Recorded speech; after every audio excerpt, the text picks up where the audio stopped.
busy times, but it's exciting times, and it's been a busy 24 hours or so Yeah. with just some news in the NFL. Travis Etienne goes down, likely lost for the season. James Robinson, where does he fit in? We'll touch on that in just a little bit. But the big news today, before we went live here, was Sony Michel. Sony Michel leaves New England. He goes to Los Angeles to the Rams. I joked here that Sean McVay was still thinking about that Super Bowl 53 loss to the Patriots, where the only touchdown in that game was actually a touchdown from Sony Michel. But Michel leaves the Pats and goes to Los Angeles. Darrell Henderson popped up with a thumb injury a couple days ago. Reports were negative. X-rays at least were negative, and that it was just a day-to-day thing. Maybe they're downplaying it. Maybe they just needed some depth. I don't think depth is a bad thing, especially when you have Super Bowl aspirations. What do you make of the move? Where do these two running backs fit into your fantasy football rankings?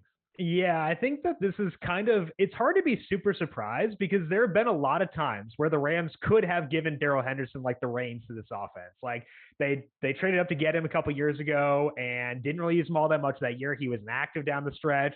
And then when Todd Gurley left, they could have said, okay, take the reins. And instead they used another high pick on Cam Akers. He played pretty well at the beginning of last year before Akers was fully ramped up, again, scaled him back. It was kind of a situation where their actions told you they didn't fully believe in Darrell Henderson. Now I started moving up my rankings because I was like, okay, we've gotten this far in the preseason. They're putting him on bubble wrap. Seems like they do value him quite a bit.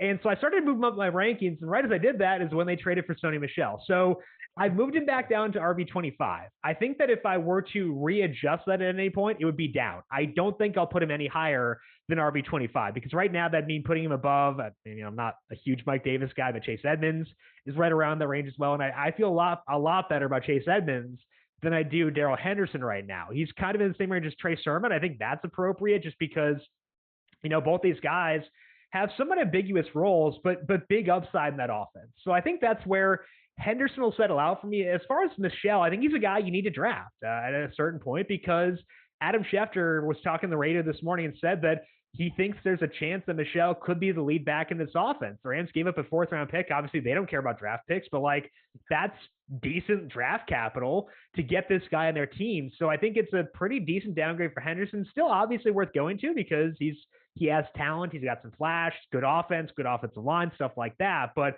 I don't think you can take him above like Chase Edmonds for me. I feel like that's where I'm like, okay, definitively I want Edmonds above Darrell Henderson. Mike Davis, take it or leave it.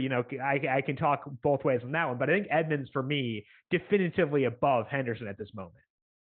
Yeah, I got Henderson at 28. We're on the same page. I'd rather have Edmonds. I think I'm taking a shot on Javonte Williams. We'll talk about Damian Harris in a little bit, but Damian Harris, I think, gets a little bit of a bump here. Ramondre Stevenson as well. I'm with you on Edmonds. I think Mostert, I would lean there as well. It's kind of the cutoff in Sermon. Both those San Fran guys, it's confusing. It could be a bit of a committee, but they're probably going to run the ball so well, and Trey Lance maybe gets in there eventually and opens up some lanes for them, or he calls his own number, and it could be very frustrating at times as well. But I think it's fair to bump Henderson down just slightly here a little bit. And also, you mentioned trading the draft capital, but this is the final year on Sony Michel's deal. They clearly want to use this guy. You didn't just get him just for depth. So maybe they give him a little bit of run. I was looking for some props before I got on here. There's nothing. I've already bet Henderson twice, so I don't know if I'll bet him a third time. When Akers went down, we talked about the over 525.5. I said jump on it right away.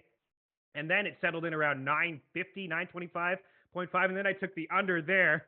I'll probably just stay away wherever it lands, but I think right around 700. But there's some people that I respect in this industry. Jeff Ratcliffe, of course, of FTN, Mike Clay of ESPN, and they both think that Michel will be the lead, as you alluded to, Adam Schefter saying that's very possible as well. What does it do for Damian Harris? Because I was a little sour on him, Jim, just because of what the history with all New England backs. I think you go back a few years ago when LeGarrette Blount was the guy, but James White's hanging around. Ramondre Stevenson's had a great camp. J.J. Taylor in around there. Cam Newton could call his own number and run a little bit too, as we know. So I was a little, hesitant to draft Damian Harris in his spot, but now I'm feeling a little bit better about him. And I think people who have taken flyers on Stevenson can feel better too. But are you in on Damian Harris? Does this make it a little bit more of a clearer backfield? I think it does make it clearer in the sense that there's one less body. That's always a good thing. That always increases projections and stuff like that. So it's obviously good for Harris that Michel is gone. I'm guessing I'll still wind up being lower than consensus on him just because Harris gets a lot of Twitter buzz, and I feel like that does translate to ADP's rise. We haven't seen that with Harris thus far, so I've been close to in line with him in general, but less enthusiastic than a lot of people on him.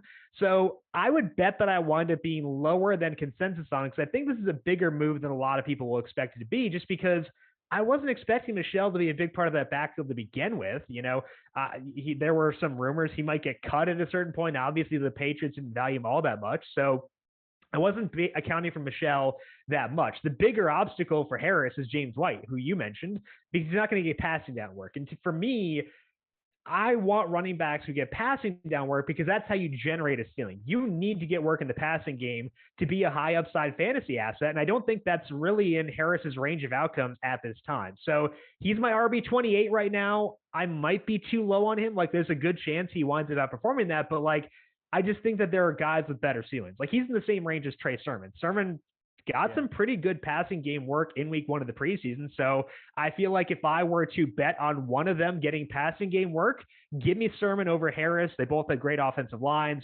decent offenses that I wouldn't mind getting a piece of. But I think that Harris, there are just too many limitations for me to like move him up further than RB28. And I think that I'll probably wind up being lower on him than consensus, not because I want to be, but just because others I think will wind up valuing his skill set more than I do. Yeah, and I mentioned Jeff Ratcliffe, and he moved him to RB21. It's a little rich for me. Nothing against Jeff. He's a smart dude. We will take shots at Ratcliffe here, part of FTN. But I still would rather like a Miles Sanders, DeAndre Swift, Josh Jacobs. You mentioned Mike Davis, Kareem Hunt. Like maybe take the upside on Edmonds and Williams there as well. And it just seems like every year, Jim, James White is a discount, right? He's never going away until he's off that roster. He's always going to be involved through the air, and he's also very cheap. As for Henderson or Stevenson is cheap. So over the last 2 weeks, Damian Harris has been RB32 in NFFC leagues, high stakes leagues. I'd imagine he bumps up here a little bit, but probably too rich. You mentioned Michel. I don't think we really need to rank him, but Jim, I got him late 30s as, a guy in around the Zach Moss, Jamal Williams, Leonard Fournette range, Devin Singletary. Maybe not somebody that I'm probably going to leave a lot of drafts with unless he does fall down a bit. But I think if you're drafting best ball and you're drafting here this weekend and you're hanging around in the 13th, 14th round and he's there, I think he's an absolute grab at that point, just in case he does, take over this backfield or it's a 50-50 split, or heck, man, maybe he is the goal line back because he's shown before in the past that he could be the goal line back, and that's very, very valuable. Before we break and get to the Vikings, what did you, obviously, awful news. You never want to see a running back go down, anybody go down in the NFL or in any sport, but Travis Etienne, a young rookie who the Jags took in the first round, the second running back off the board after Najee Harris. It was probably going to be a very frustrating situation if you were following along with the Jags in the first 2 preseason games, and Urban Meyer immediately talking up Carlos Hyde the second that he drafted Travis Etienne.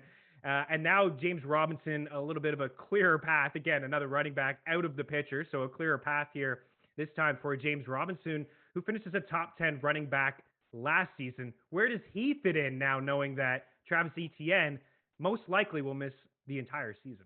I've got him at RB19 right now. He's right in the J.K. Dobbins, Chris Carson range for me, and I think that's probably about right. And I think it's like preemptive tilt about Carlos Hyde that's preventing me from moving him up lower because, like you said, he's talking about him. They've got a history together, Hyde and Urban Meyer do. That's kind of annoying, and it could be in situations where he could take away some goal line work and just bother us all year. But like Robinson, he showed last year he's skilled in the pass game, kind of earned his work in the pass game because Chris Thompson was there at the beginning of last year. And like Robinson kind of pushed him out the picture, probably because of injuries, partly because of other stuff. But Robinson played well. So I think that RB19, I might wind up being lower than others on him, but I'm kind of hoping I'm not. I can't move him above some of the guys that I have here, so I can't move him any higher, but I wouldn't mind if I wound up being either in line with consensus on Robinson or a bit higher than him, because I do think that he's a fun guy. I think this offense could be at least interesting despite the fact they've looked terrible during the preseason. Still some good skill position guys here. Offensive line has a lot of cohesion. They're not like great players, but they've got a lot of cohesion there. So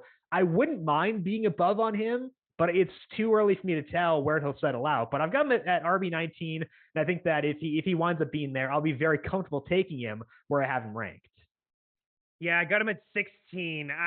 Would you rather him or J.K. Dobbins?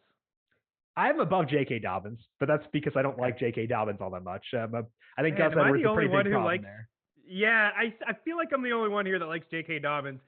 And maybe I need to start thinking about Gus Edwards just a little bit more. I know that he was an issue at times last year, and red zone opportunities basically split, and Dobbins just seemed to be more efficient with some of those carries towards the later part of the season. But I just noticed like an increase in snap counts, and then when the games mattered at the end of the season and into the playoffs, it felt like they leaned more with Dobbins. But Robinson certainly does seem like the safer running back. Chris Carson, David Montgomery, Miles Sanders, all in around that range as well. But man, you know, let's move on from Jacksonville. But you brought up a good point. I mean, that offense, it's only preseason, and it's a young quarterback who, by the way, Trevor Lawrence was named starter. Urban Meyer talked about open Oh man, open quarterback big commission last intrigue. week. Yeah, big, yeah. But man, the offensive line is going to be an issue for this team this season. And I don't know how you feel about Trevor Lawrence, but I had to bump him down a couple spots too. It's not the talent, the skill set. I like his trio of wide receivers.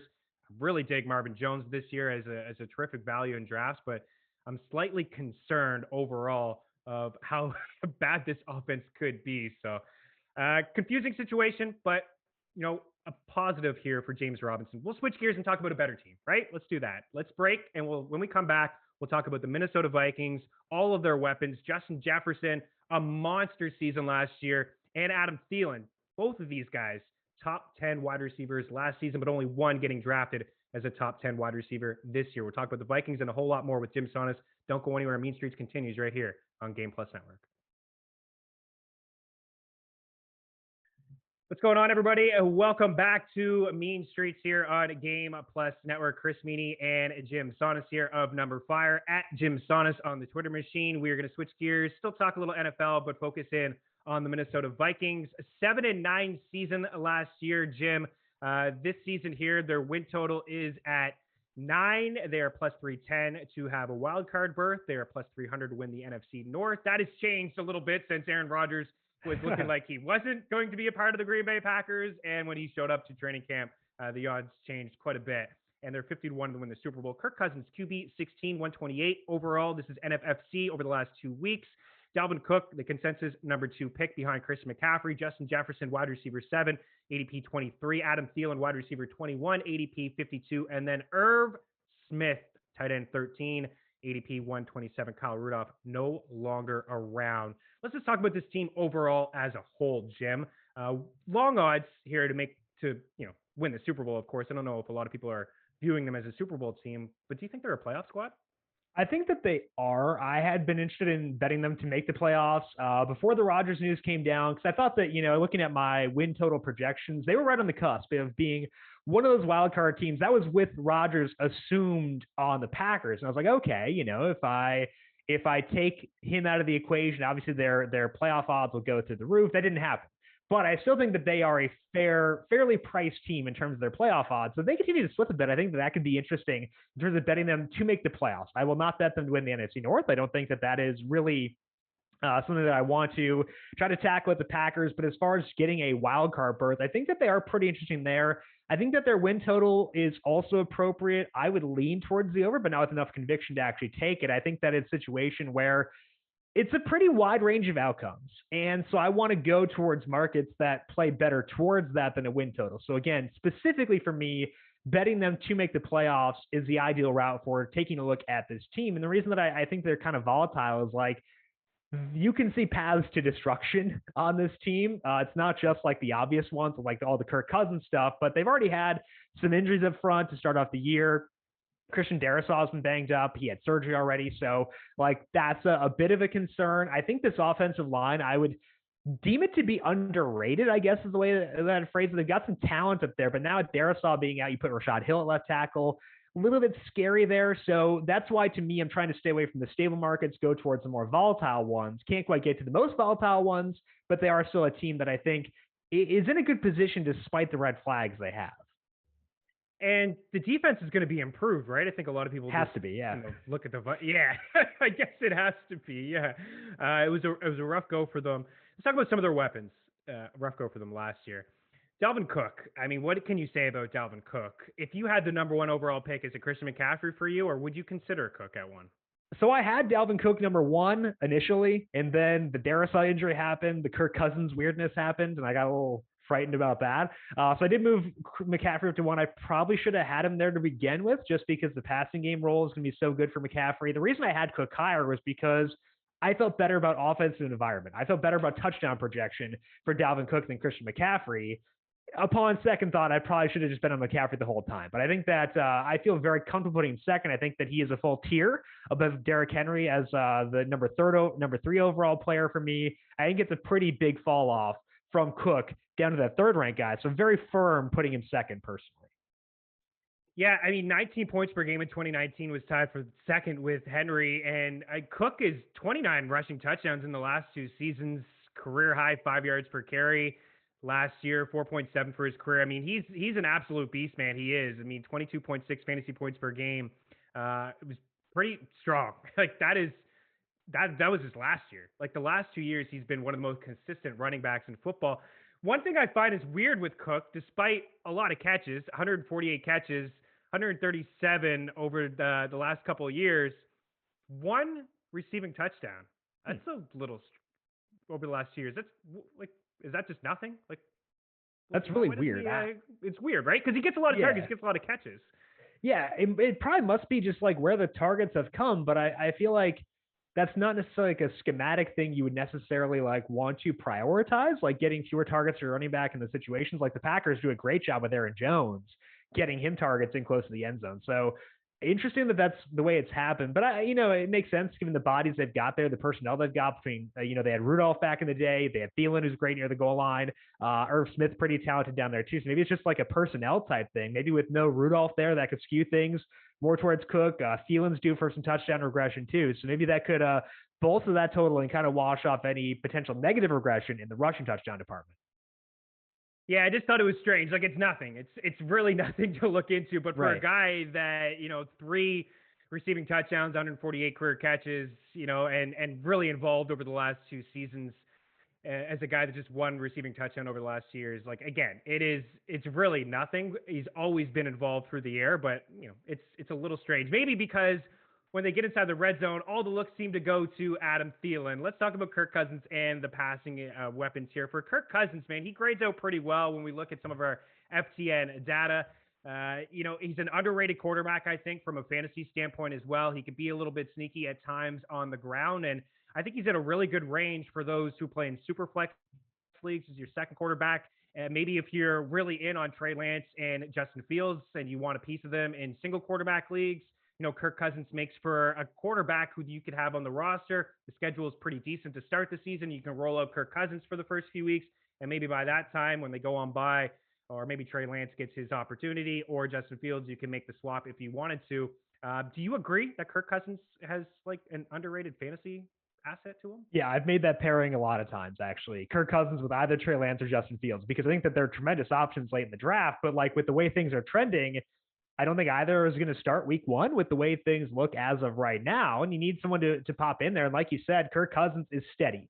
If I were looking for a quarterback late in drafts and I didn't get Fields, didn't get Lance, and I'm not trying to find a stopgap type guy, then I'd shoot for more upside. I'd want a guy who has the potential to be a top 5 quarterback in fantasy. And I don't think Cousins is that guy, but I think in that specific situation where you need a bridge to get you to Fields, to get you to Lance, he makes total sense. I think of Trevor Lawrence, another guy who works out well there given the early season schedule that he has. And maybe Lawrence does have like better upside given that he is pretty athletic and can run the ball as well. But I think that Cousins might be a bit preferred just because we know the floor with him. We know that he has a path to a ceiling, for individual weeks, not for a full season necessarily, but for like individual weeks, he could do it. So I'm fully in agreement with you where if you do decide to go with Lance or Fields, you need someone to kind of hold you over. I think that Cousins fits well. Baker Mayfield's in that consideration. Tua Tagovailoa. I think that, and Trevor Lawrence too. Those are the main guys I have turned to personally in the drafts where I've gone to Lance and Fields. Yeah, QB 11 last season. We'll get into some of his weapons after this break, but highest yards per attempt when not under pressure. Kirk Cousins 9.12. Watson next. Ryan Tannehill, who I think is also a little bit underrated, and then Josh Allen and Patrick Mahomes. So some pretty good company. That's a minimum of 250 dropbacks. That's powered by FTN data. Jim, hang around. We'll talk about some of those weapons if Justin Jefferson is going a little too high, if he can repeat on what has never been done ever from a rookie wide receiver, and that's get 1,400 yards. Don't go anywhere. We'll have this conversation when we return here on Mean Streets. Welcome to Mean Streets here on Game Plus Network. Chris Meaney and Jim Sonis. My old buddy Jim Sonis. It's been years since I had you on the FanDuel show, my friend, at also Anthem Sports and Entertainment. So it is bringing me back to a lot of old times. And I see some guys over at Anthem right now in the control room loving it as well. So appreciate the time here, Jim. Let's talk about some of these wide receivers. Actually, it's just two really in Minnesota. Maybe we can get a deep sleeper from you out of these, Minnesota wide receivers, but it's two in Adam Thielen and Justin Jefferson. And my goodness, man, Justin Jefferson, I don't know if you remember, but people just overreact all the time, of course, in the fantasy community. But the first couple games when Justin Jefferson was just okay, he was actually dropped in leagues. I remember at FTN writing saying, listen, buy low on Justin Jefferson if you can. And by all means, I had no idea that he was going to have 1,400 yards, 88 grabs, and 7 touchdowns and get 39% of his team's air yards. But I thought he was a great buy low candidate and that you should just hang on to him. And then he absolutely just went off. Wide receiver 60 finishes. Adam Thielen has the 14 touchdowns. You mentioned regression, so double the amount of touchdowns, but a beast inside the red zone.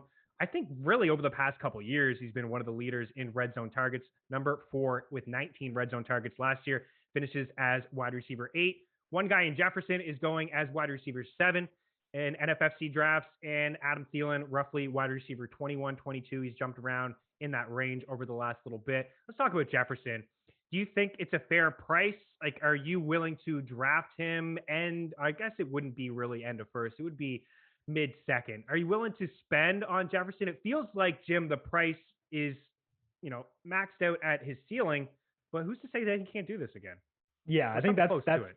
Yeah, I think that he can do it again, which is why I have him at 17th overall in half PPR. So he's right above Nick Chubb for me. I think that if I were on the board and choose between Nick Chubb and Justin Jefferson, I would have no hesitation going Justin Jefferson in that spot, just because it's really hard to find guys who have such a stranglehold over the high leverage targets in their offense. And Jefferson, you mentioned the air yards. That's because he gets all the deep targets for this team. It's him and Thielen. They're the only guys who get downfield looks here. Irv Smith, I think that he's really fun, but he's not getting a ton of downfield targets. So basically what you need for Jefferson to not just meet expectations, because meeting expectations means continuing to get all the air yards that he got last year. To exceed expectations, you need a couple more touchdowns to trickle his way from Adam Thielen. That could happen. So I think that, honestly, it may feel rich to get Jefferson with where he's currently going, but I think it's appropriate given the ability that he has to just rack up yardage. I love maximizing yardage and hoping the touchdowns fall my way, because I know touchdowns are high variance, harder to predict. Obviously, there are guys like Thielen who are better scoring them than others, but I want to rack up yardage, rack up that floor every week.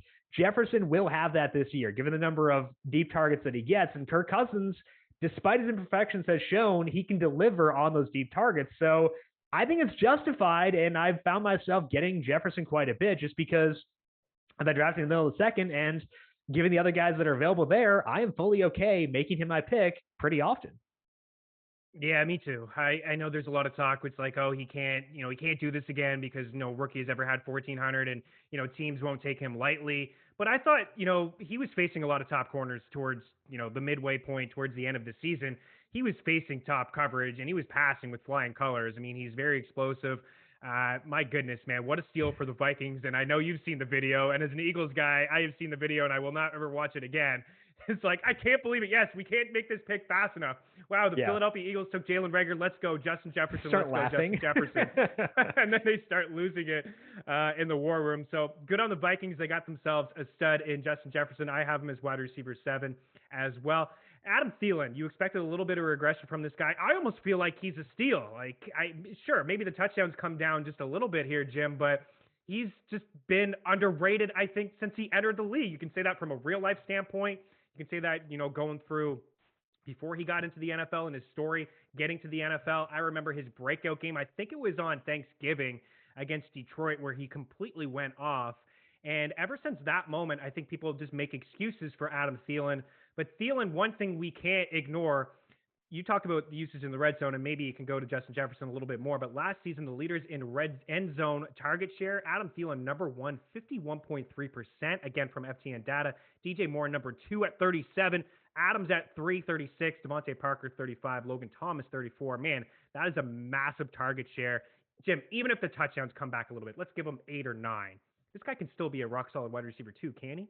Yeah, so like I don't know if you ever had this experience, Chris, but I have a lot of situations where I'm filling in my rankings, and when I set them, I assume I'll be over or under exposed to someone. Like I think that okay, like I'm putting this guy here, I'm guessing I'll be below market on this guy, and I thought that going into the year I'd be below market on Adam Thielen, and it didn't wind up happening. I have him as wide receiver 21, currently wide receiver 24, and like it's kind of weird to me because I thought that I would be under market on him just because people look at the touchdowns, think that he's going to, repeat that and go back to the bank. But I mean, I'm fine because again, like Jefferson, he controls the deep targets in this team, gets those high leverage looks, and I want to maximize it. I want to maximize chances to get points in bunches. And Thielen does get me that. So I didn't expect to be in on Thielen this year, but I am, and I'm not going to complain because like you said, over such a large sample of him being a force in the red zone, not having Rudolph there, even if I do expect some regression,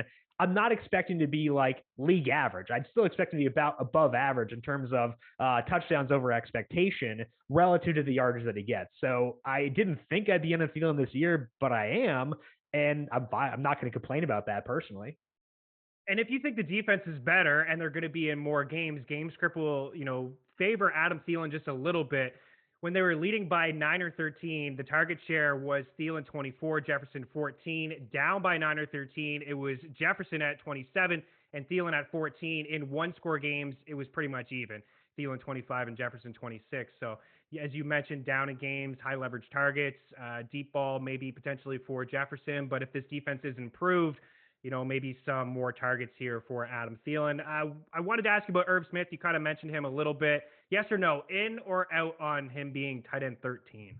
I think that's fully fair. I have him as the tight end 10. So I'll take it. I've been getting a lot of Irv Smith too. Yeah, I think that the role he's had in the preseason has been very good. I think that we should expect to be good. He had a good role without Kyle Rudolph last year. So Conklin's a thing, and I'd expect him to play a heavy snap rate. But like, I think Irv Smith is talented in an offense that I like a decent amount. So give me Irv Smith at tight end 10 right now.